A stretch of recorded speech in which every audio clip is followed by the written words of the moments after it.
Welcome to Binge Breakthrough, the podcast designed to help you finally break through the barriers that keep you stuck feeling out of control around food. I'm Master Certified Coach Jane Pilger, and I want you to know that no matter how long you've been struggling or what you've tried, food freedom is possible, and I'm here to show you how. After years of therapy, eating disorders treatment, restrictive diets, and reading all the books, I was still stuck in the on-again, off-again cycle of restricting and binging until I was able to see it all from a new perspective that changed everything. Each week, I will share the strategies, tools, and mindset that allowed me to overcome my decades-long battle with binge eating. Your journey to body trust starts now. Let's dive in. Hello, trusted listener. Welcome to Binge Breakthrough. I consider you a trusted listener because I trust that you are listening to this podcast on this day for a reason.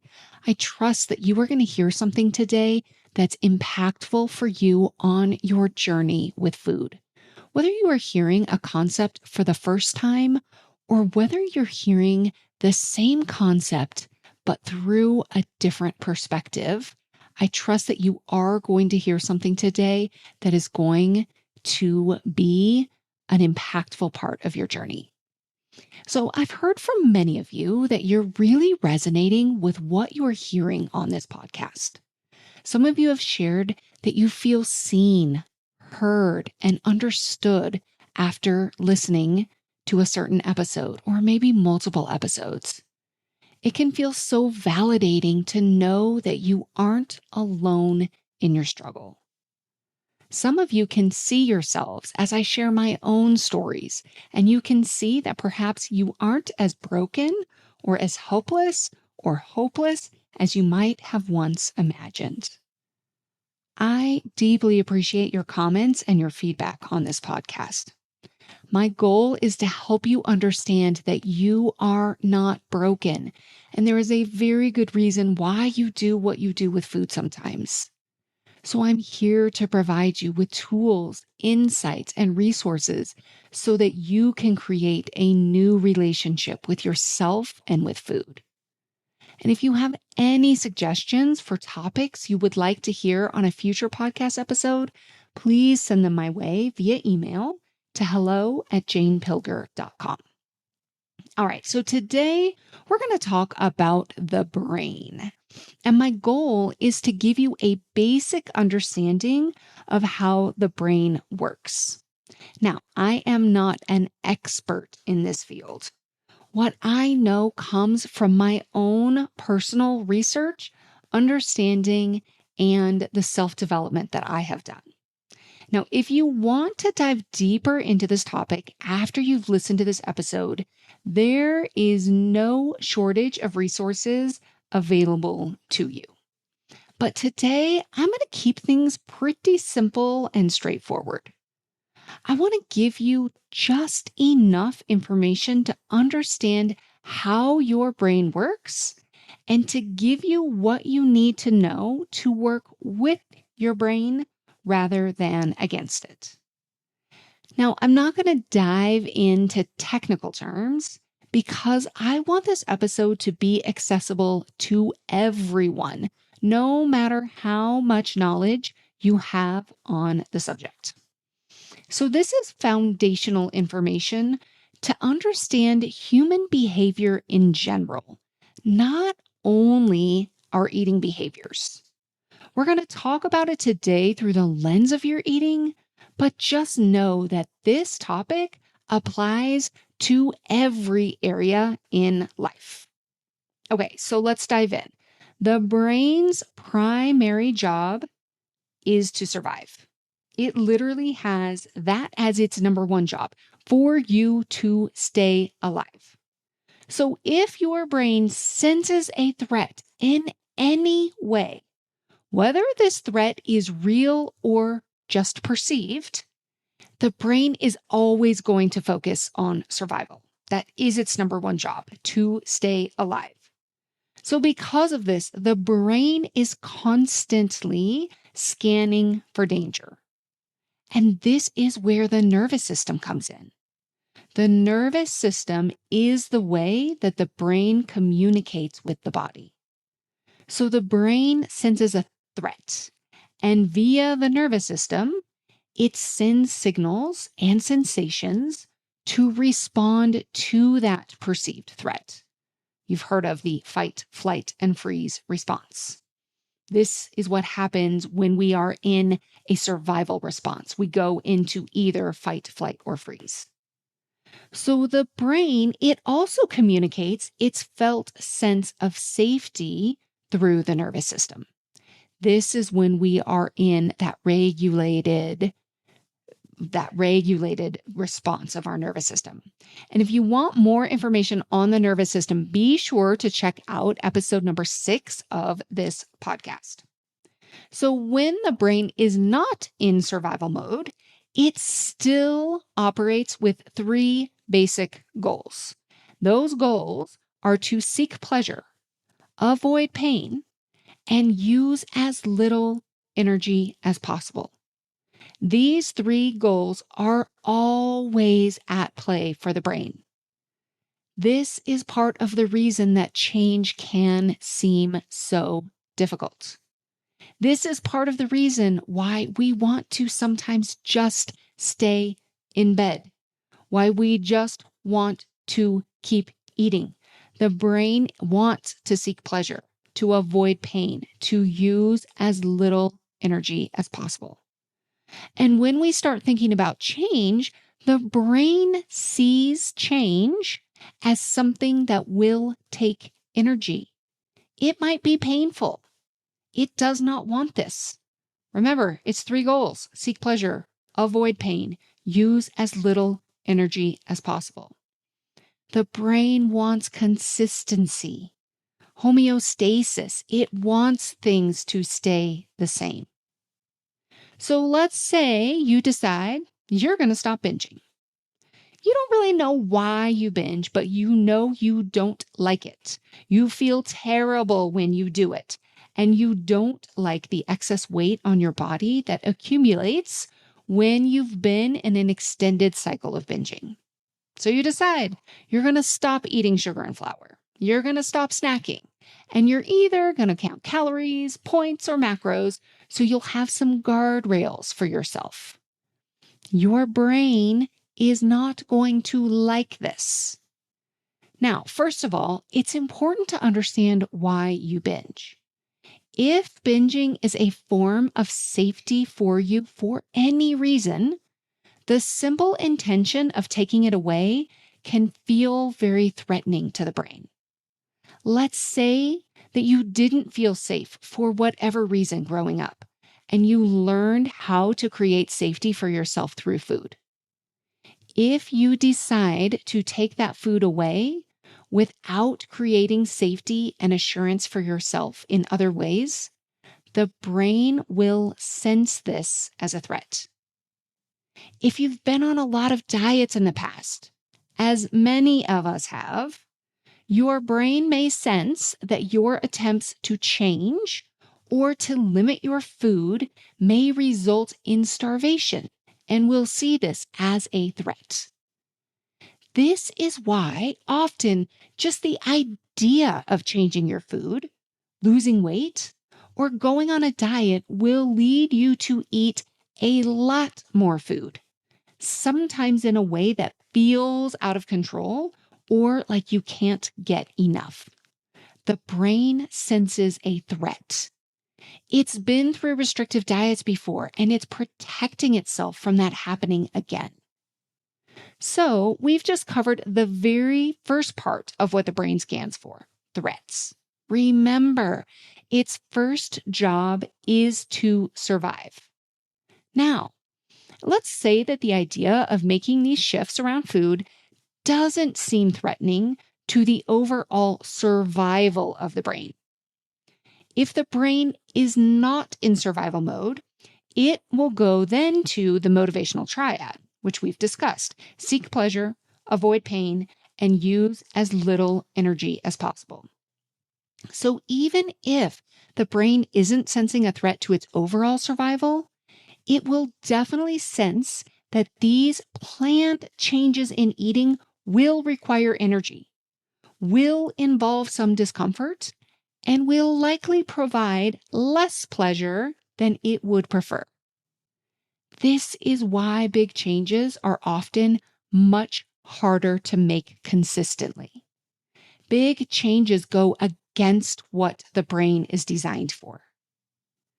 There is a lot of research out there that shows that lasting, sustainable change is often best accomplished through small changes made consistently over time.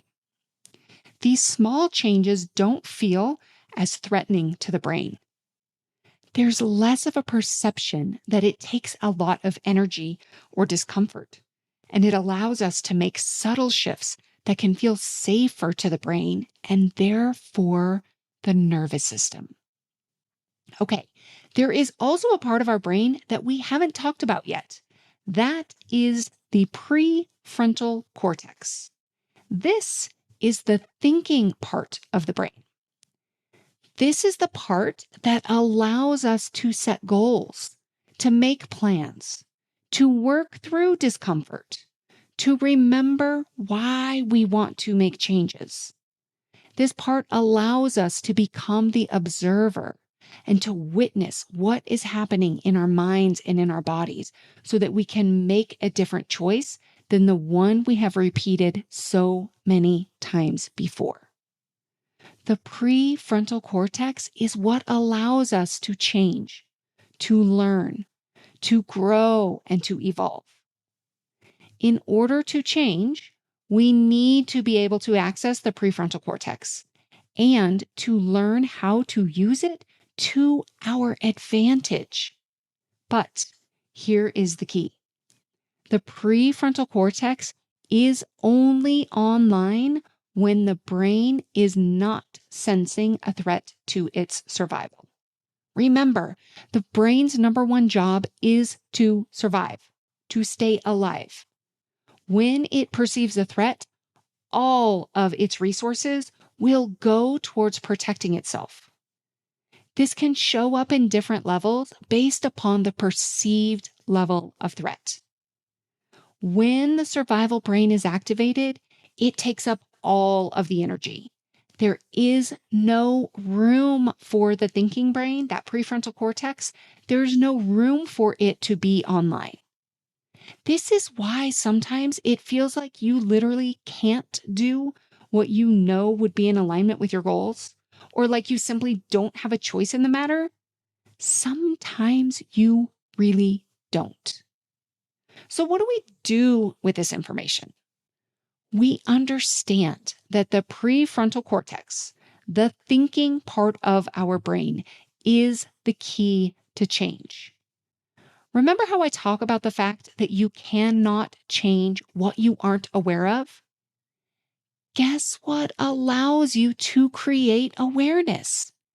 The prefrontal cortex. When we are in survival mode, there is no active thinking or awareness.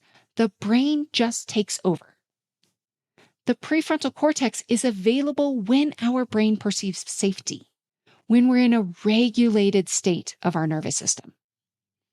From this place, we can become aware of our thinking, of the sensations within our body, of our patterns of behavior.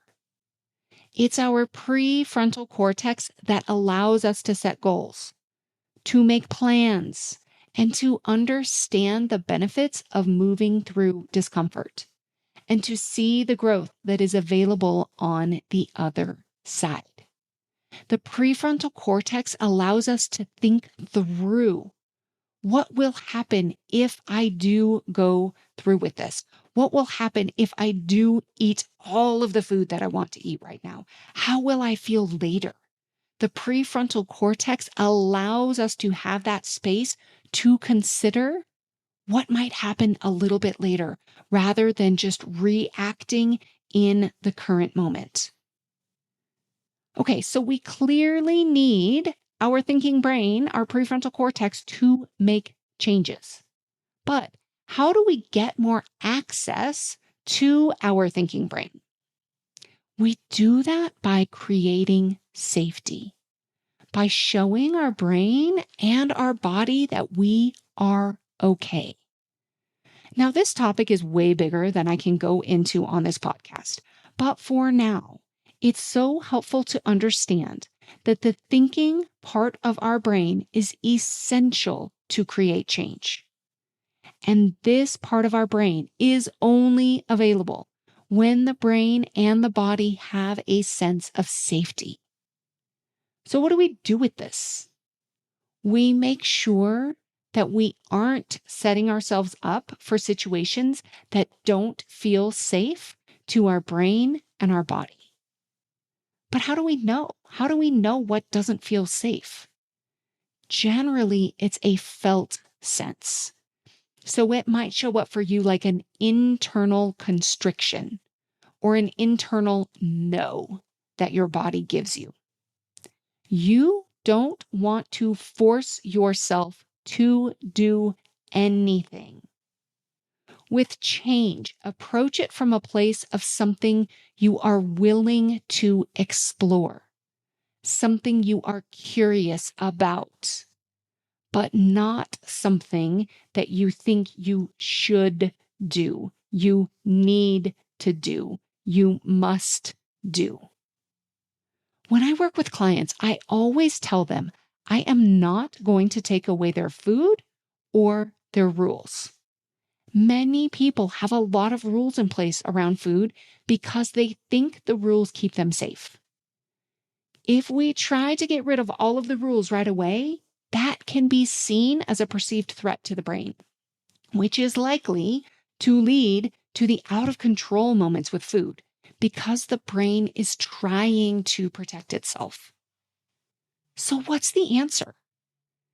The answer is slow, gradual change. The kind of change that sometimes feels like it's not enough. When small changes are done repeatedly over time, the brain can realize they don't take a lot of energy. And when you start to recognize the benefits, the brain gets pleasure from the small measures of success and progress. Now, we also want to engage the prefrontal cortex as much as possible. And this is where we bring in curiosity and awareness. Curiosity, awareness, and compassion are available when there is a felt sense of safety.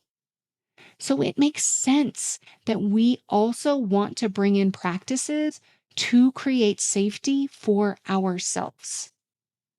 To start, you can notice all of the times during the day that you are safe. It comes back to awareness. Create awareness for yourself of safety. Notice the times during the day when you do feel safe, even if it's just for a brief moment.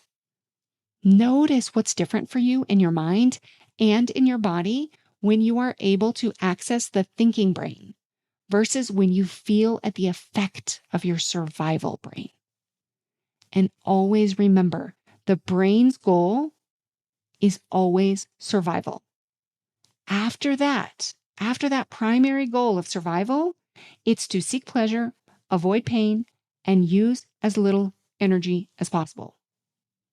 When the brain feels safe, you have access to the thinking part of your brain.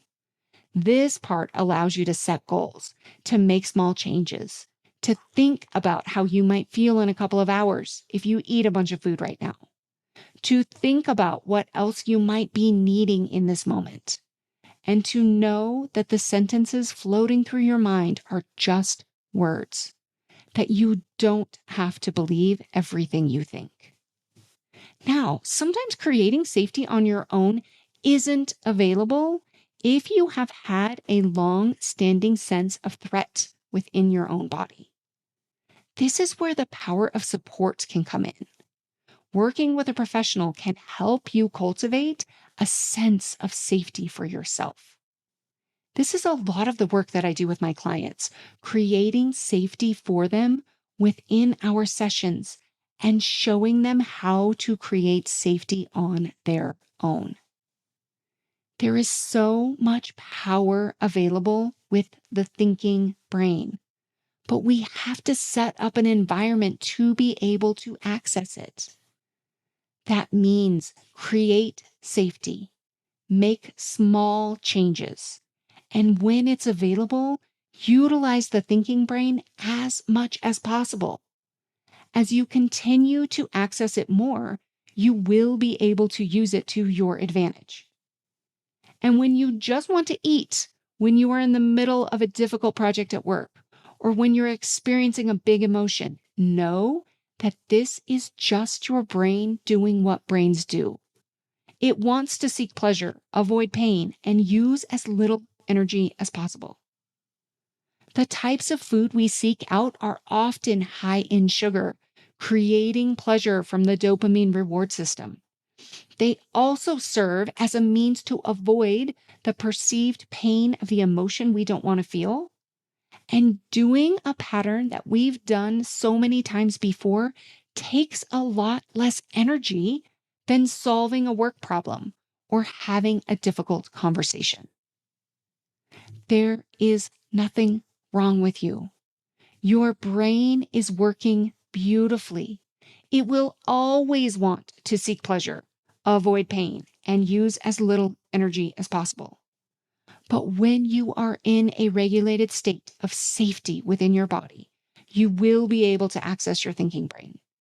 This will allow you to consider new thoughts, to create new responses, to make a different choice when the desire to eat strikes, to understand the benefit of allowing the discomfort of whatever you are experiencing to be there, and to fully embrace the growth that takes place as a result. You will be able to recognize that you are wanting to eat because you aren't sure what to do with this work project. You will be able to gently guide yourself to a response that feels supportive to your brain, your body, and the ultimate goal of finishing your project. You will be able to discern whether or not you want to have the conversation and the best way to support yourself through it if you decide that is what you need for yourself. You are a human with a human brain. I hope this episode has allowed you to understand how it works a little bit better. Don't wish your brain was different. Get curious about how you can take this information and work with the incredible brain that you have. The more you learn to work with your brain and body rather than wishing they were different, the more you will be able to adapt and adjust so you can use it to your advantage. And also have a lot of compassion for yourself and others when you can see what is happening within your brain and within theirs. Now, note this. When you are in the midst of a survival response, you won't be able to see it. Only after your thinking brain comes back online will you be able to reflect and understand what happened. This is totally normal. You may be able to see when it's happening for someone else in the moment. This awareness is powerful. A person who's in a survival response does not have access to their thinking brain. So don't expect them to behave in a rational way. The same goes for yourself. You will often experience times where your brain senses danger and that survival response gets activated. And this is okay.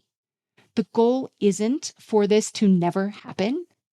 The goal is to bring the thinking brain back online as quickly as possible. And guess what helps us do this? Curiosity and compassion. And guess what keeps our survival brain activated? Shame and judgment. So if you have that moment with food where you binge, you feel out of control, the best thing you can do is get curious right away. How does this make sense? This one question is magic.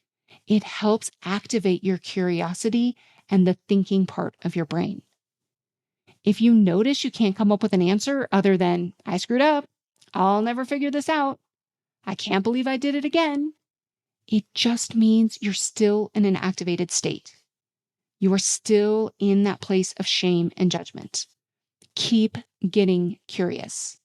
Eventually, you will get to the place where you can reflect on it with your thinking brain.